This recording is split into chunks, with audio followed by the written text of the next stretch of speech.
Hello दोस्तों, मैं हूं आपका दोस्त धीरज और आप देख रहे हैं आत्मन स्टडी विद धीरज। ये है हमारा ग्रामर पार्ट। ग्रामर इम्पोर्टेंट क्यों और मेरा वीडियो क्यों देखना चाहिए। पूरा यूट्यूब पे घूम जाओ, इतना शॉर्ट वीडियो और पूरे ग्रामर का कॉन्सेप्ट कहीं पे भी नहीं मिलेगा, आई गारंटेड। मैंने ढूंढा है, बहुत ढूंढा, मेरा एमबी ख़त्म हो गया, पर मेरे को किधर भी फुल ग्रामर कॉन्सेप्ट नहीं मिला। पर मेरे को मिल गया। मैंने क्या किया, गूगल पे सर्च किया ऑल ग्रामर कॉन्सेप्ट, ठीक है, एक लिस्ट आ गई। मैंने उनको कॉपी पे लिख दिया और फिर एक फ़ोटो खींचता रहा मैं। फिर मैं गूगल में गया और एक एक टॉपिक को सर्च किया और उसके डिटेल में मैंने निकाल लिया। अब कुछ लोग कहेंगे इसमें रूल्स भी है क्या। देखो, रूल्स जो है ना वो सिर्फ कहने की बात है। अगर बेसिक कॉन्सेप्ट क्लियर हो जाता है तो आप आपके खुद के भी रूल्स बना सकते हो। इस प्लीज़ वीडियो को कंटिन्यू रखो, क्योंकि ये वन टाइम चांस है। अगर एक टाइम भूल गए इसको लर्न करना तो फिर आपके बहुत दिनों तक ये प्रॉब्लम चलती रहेगी। ओके ना। Let's continue. मैंने अभी रिकॉर्ड किया था पर ये ख़त्म, पता नहीं रिकॉर्ड कैसे हुआ ही नहीं। Let it be. चलो फिर से स्टार्ट करते हैं। ओके ना। इसमें ऐसा है कि टाइप्स ऑफ सेंटेंसेस, ठीक है। तो सबसे पहले आता है डिक्लेरेटिव सेंटेंस। इसमें ऐसा होता है कि ये कुछ भी डिक्लेयर करते हैं। जो सेंटेंस कुछ भी डिक्लेयर कर रहे हैं, जैसे कि he is studying, he will study, he is doing, ऐसा शी इज़ डूइंग, या फिर कुछ भी। तो ये कुछ डिक्लेयर करते हैं तो वो कहते हैं डिक्लेरेटिव सेंटेंस। इंट्रोगेटिव सेंटेंस वो सेंटेंस होते हैं जो मतलब कोई क्वेश्चन कर रहे हैं किसी चीज़ को, जैसे have you done your work, what are you doing, ऐसे जो क्वेश्चंस होते हैं वो इंट्रोगेटिव सेंटेंस होते हैं। और इनके आगे वाई, व्हाट, डू, हाउ, ऐसा क्वेश्चन, ऐसे वर्ड्स लग जाते हैं। अब एक्सक्लेमेटरी सेंटेंसेस क्या होते हैं। एक्सक्लेमेटरी सेंटेंस वो होते हैं जिन सेंटेंस के कुछ वर्ड्स के आगे एक्सक्लेमेटरी मार्क लग जाता है, जैसे कि hey I have burn my hands, ठीक है ना। Cycling up hill from his hill is really dangerous. ऐसे होता है इम्परेटिव सेंटेंस, ऐसे सेंटेंस जो कि कुछ इम्पर कर रहे हों। अब ये प्रोनाउंस से मतलब कि बहुत अच्छे प्रोनाउंस जो नाउंस की जगह पे आ जाते हैं। जैसे कि देखो, अगर फर्स्ट पर्सन है और वो सिंगुलर है, जैसे कि यू, सिर्फ आप हो, तो फिर वो हो जाएगा आई। अब सेकंड पर्सन है, वो भी अगर सिंगुलर है तो फिर वो हो जाएगा यू। और अगर थ्री पर्सन है या फिर थ्री से ज़्यादा है, या फिर मतलब बहुत सारे लोगों के लिए कह रहे हो, तो फिर ही। अगर थ्री पर्सन फीमेल है तो फिर शी। और अगर थर्ड पर्सन कुछ भी नहीं है, मेल भी नहीं है, फीमेल भी नहीं है, कोई थिंग है, तो इट्स या फिर इटसेल्फ, ठीक है ना। और अगर फर्स्ट पर्सन प्लूरल है तो फिर we, us, our, yours, yourself, second plural, third plural, ठीक है ना। तो प्रोनाउंस के भी कुछ टाइप होते हैं, जैसे कि subject pronouns, object pronouns, possessive adjectives, possessive pronouns और रिफ्लेक्सिव प्रोनाउंस। सब्जेक्ट प्रोनाउंस यानी कि अपन किसी पर्टिकुलर एक चीज़ के लिए बोल रहे हैं। ऑब्जेक्ट प्रोनाउन यानी कि अपन किसी को डिफाइन कर रहे हैं। पॉसेसिव एडजेक्टिव्स और पॉसेसिव प्रोनाउंस, इट मीन्स कि अपन अपने आप को प्रोसेस कर रहे हैं या फिर अपने आप को अपन बता रहे किसी के सामने। अब रिफ्लेक्सिव प्रोनाउंस क्या होता है। रिफ्लेक्सिव प्रोनाउंस जिनके आगे से पीछे सेल्फ लग जाता है, वो pronouns are words that replace noun. अब नाउन क्या होता है, अ पर्सन और अ थिंग। तो इसमें क्या होता है, जैसे कि पर्सन और थिंग, ठीक है ना। तो जैसे साइकिल है, तो साइकिल के आगे फिर इट लगा दिया हमने, तो मतलब साइकिल की जगह इट लगा दिया, तो उसने नाउन को चेंज कर दिया, यानी कि वो प्रोनाउन हो गया। तो अब ये फैबुलस एडजेक्टिव उसको अपन हिंदी में विशेषण कहते हैं। ये किसी भी वर्ड, किसी भी पर्सन, प्लेस, थिंग की स्पेशलाइज्ड थिंग को बताते हैं, उसको कैरेक्टराइज करते हैं। जैसे कि एक्टेटिव, ग्रोजियस, ग्लैमरियस और शिंकी और स्टकी, जेलिशियस, वरी, टाइनी।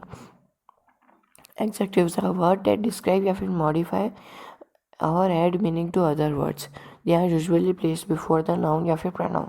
जैसे कि इसमें देखो, ये एक सिंगल बर्ड है, ठीक है, इसके ऊपर ऐसा कुछ भी नहीं है।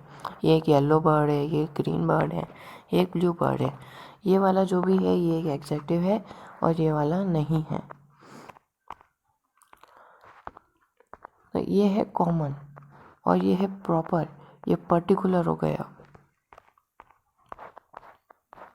एडजेक्टिव्स के बाद आ जाते हैं डिटरमाइन। डिटरमाइन में वो वर्ड्स होते हैं used for in the front of the nouns, nouns के फ्रंट में वो यूज़ करते हैं अपन, indicate whether you are referring to something या फिर specific something of particular type. तो इसमें होते हैं एक डेमोन्स्ट्रेटिव डिटरमाइनर्स। तो इसमें आते हैं दिस दैट दोस, ठीक है ना, इसमें आप किसी को डेमोन्स्ट्रेट कर रहे हो, वर्ड से पता चल जाता है क्या कर रहे हो। प्रोग्रेसिव एडजेक्टिव, मैं बहुत फटाफट कंप्लीट करा रहा हूँ, अगर ज़्यादा फटाफट है तो स्पीड स्लो कर लो, पर ऐसा है कि इसमें ज़्यादा कुछ भी समझने जैसा नहीं। मेरे को भी पहले हार्ड लगता था, पर मैंने जब से समझा है तो मेरे को ऐसा लगता है कि इसमें कुछ भी हार्ड नहीं है। सिर्फ अगर बेसिक कॉन्सेप्ट क्लियर होता है then all things are clear. अब क्वान्टिफायर्स, क्वान्टिफायर्स क्या होते हैं, जैसे कि वो किसी क्वांटिटी को शो कर रहे हैं तो वो क्वान्टिफायर्स होते हैं। प्रोसेसिव एडजेक्टिव्स, प्रोसेसिव एडजेक्टिव्स वो एडजेक्टिव्स होते हैं जो किसी ओनरशिप को बता रहे हैं। अब आर्टिकल, आर्टिकल्स में मैं सबसे पहले ए और एन का बता देता हूँ, सबसे इजी वाला। ओके, ए आई ओ और यू का तो पता ही होगा, राइट। तो इसमें सबसे पहले इन बाकी सबको भूल जाते हैं और अपन ए को याद रखते हैं। ए से क्या होता है, एप्पल होता है, तो अपन ए एप्पल तो लिखने से रहे, अ एप्पल तो अपन लिखने से रहे, अपन क्या लिखेंगे, उंगली से लिख रहा हूँ इसलिए थोड़ा गड़बड़ हो रहा है, अपन लिखेंगे an apple, right, an apple लिखेंगे अपन। तो एन एप्पल क्यों लिखा, क्योंकि ए जो है वो एक वॉवल है। तो इसमें मत जाना कि यूनिवर्सिटी में यू आ रहा है तो इट मीन्स कि वो एक वॉवल है और इसलिए आगे अपन एन यूनिवर्सिटी लगा देंगे, नहीं, प्रोनाउंसिएशन में जाओ। ऐसे वर्ड्स के लिए या फिर सारे वर्ड्स के लिए मेरे पास एक ट्रिक है। तो व्यंजन और स्वर का नाम तो आप लोगों ने सुना ही होगा, है ना, व्यंजन और स्वर। तो अगर कोई व्यंजन है जैसे कि यूनिवर्सिटी, ठीक है ना, तो उसमें क्या आएगा, यू, तो यू क्या एक व्यंजन है, तो उसके अंदर क्या लग जाएगा, उसके अंदर लग जाएगा हमारा ए, ठीक है। अब जैसे कि हमारा स्वर है, तो स्वर जैसे कि क्या हो सकते हैं, अनार, ठीक है ना, तो अपन अ ले लेते हैं, तो इसके आगे क्या लगेगा, एन, एन अनार। तो ए और एन, और द जो होता है ना वो किसी की स्पेशलिटी को शो कर रहा है, यानी कि जैसे कोई भी चीज़ स्पेशल है, या यानी कि जैसे द स्ट्रॉन्ग बर्ड या फिर ऐसा कुछ है, तो वहाँ पे द लग जाता है। मतलब द उन चीज़ों के आगे लगता है जो बहुत ज़्यादा स्पेशल है, बहुत ज़्यादा वीआईपी है, किसी कंट्री के आगे, किसी नेशनलिस्ट के आगे, किसी कम्युनिटी के आगे, ऐसा है, ठीक है ना। और नंबर्स तो 1 2 3 और ऑर्डिनल्स यानी कि फर्स्ट सेकंड लास्ट।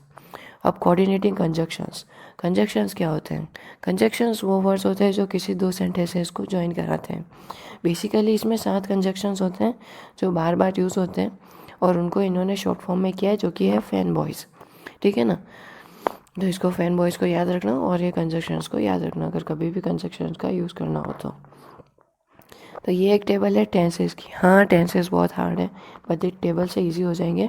देखो, टेंस के लिए कोई ट्रिक नहीं है, इसको आपको लर्न करना पड़ेगा कि अगर प्रेजेंट है तो उसमें फर्स्ट फॉर्म और ईएस आएगा, परफेक्ट है तो उसके अंदर हैव या फिर हैज़ या फिर थर्ड फॉर्म आएगा। टेंस को याद करो, मैं समझा के टाइम वेस्ट नहीं करूँगा, इस टेबल को याद करो, लिखो, कुछ भी करो, पर अगर जब तक ये टेबल याद नहीं होगी तब तक कुछ नहीं हो सकता। जैसे कि पीरियोडिक टेबल जो है, जैसे केमिस्ट्री में पीरियोडिक टेबल लर्न करनी पड़ती है ना, वैसे इस टेबल को लर्न करो। चाहो तो स्क्रीनशॉट ले लो, नहीं तो पीडीएफ अवेलेबल है। और ये है वर्ब, वर्ब का तो मैंने पहले बता दिया था, रन, स्विम, जंप या फिर स्टडी, ये वर्ब होता है। और ये वर्ब की 3 फॉर्म है, first form, third form, second form और थर्ड फॉर्म, ठीक है ना। तो अब आ जाते हैं अपन एसेस पे। तो ऐसे वालों में क्या होता है कि ऐसे में पूरा पैराग्राफ लिखना पड़ता है। तो पैराग्राफ में बोर्ड्स में क्या होता है, अगर अपन लाइन टू लाइन नहीं लिख रहे हैं तो फिर वो मार्क्स कट कर देते हैं या फिर रॉन्ग या फिर नेगेटिव मार्किंग कर देते हैं। तो इससे बचने के लिए एक रफ पेज बनाना पड़ता है कॉपी के पीछे। तो रफ पेज बना लिया, उसके ऊपर पॉइंट्स लिख दो, जैसे वाटर कंजर्वेशन है, ठीक है ना, सेव वाटर है, ऐसा टॉपिक है।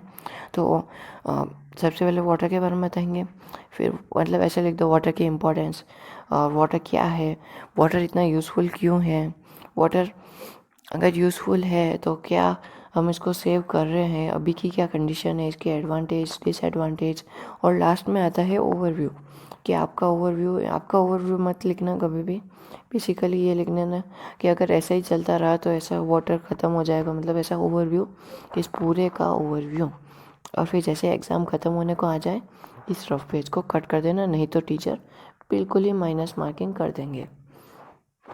सो ये तो हो गई भाई ऐसे की बात। अब लेटर की बात। लेटर में मेन बात होती है उसके फॉर्मेट की। फॉर्मेट कैसे लिखना है।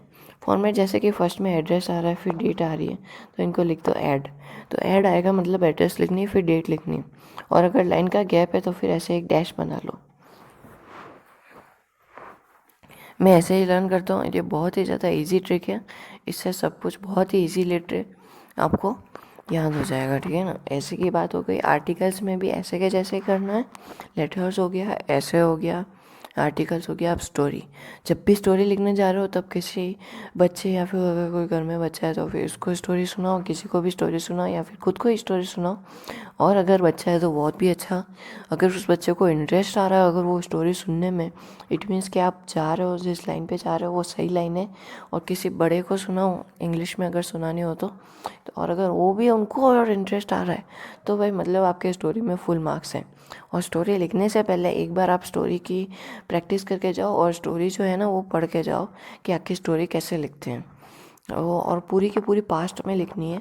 कोई अपन को ज़्यादा अपना दिमाग यूज़ नहीं करना है, पूरी स्टोरी पास्ट में लिखनी है, मतलब पास्ट में लिखनी है। तो और आइडोनियम्स और जो ये हैं इनको लर्न करना पड़ता है। और मैं बकवास नहीं करूँगा कि इन सबको प्रैक्टिस करो तो आपके बहुत अच्छा हो जाएगा। नहीं, प्रैक्टिस नहीं करना है, सिर्फ एक बार लर्न कर लो। बेसिक कॉन्सेप्ट है, फिर लर्न हो गया तो मतलब सब कुछ हो गया। Okay, so thank you for watching. अगर ये वीडियो अच्छा लगे तो प्लीज़ इस वीडियो को लाइक करो। आई नो कि वीडियो बहुत छोटा है, बट मैंने इस वीडियो को छोटा इसलिए किया है ताकि आपका ज़्यादा टाइम वेस्ट नहीं हो। क्योंकि ग्रामर में जो लोग जो हैं दूसरे यूट्यूबर्स, गूगल वाले, कोई भी वाले क्यों ना हो, वो सिर्फ टाइम वेस्ट कर रहे हैं। इसमें सिर्फ बेसिक कॉन्सेप्ट इंपॉर्टेंट होता है। So thank you.